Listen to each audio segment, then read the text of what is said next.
गाय के गोबर से अंगना लिपायो हरि शंकर हरि।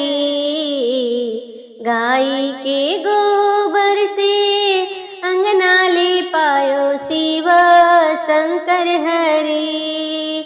गजमोती अजूरी भरायो सोना हो शिव शंकर हरि।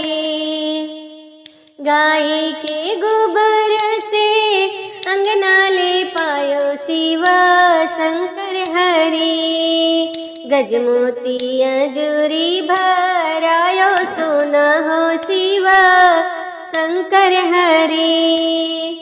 जाहि चौका बैठे ले कावन पापा के बेटा शिव शंकर हरि।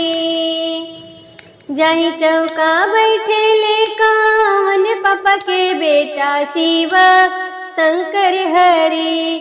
मोतियन अजूरी भरायो सोना हो शिव शंकर हरि। मोतियन अजूरी भरायो सोना हो शिव शंकर हरि। चौका से उतरे ले कावन राम के बेटा शिव शंकर हरि।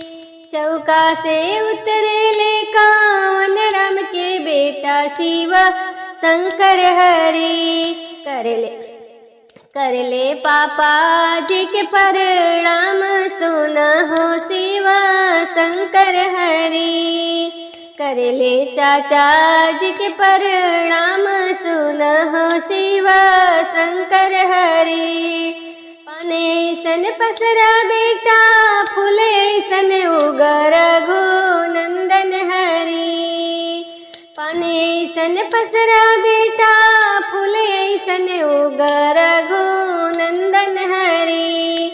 मोतियन अजूरी भरायो सोना हो शिव शंकर हरि।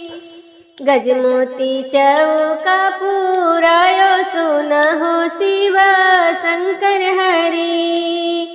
गजमोती चौका पुरायो सोना हो शिव शंकर हरि।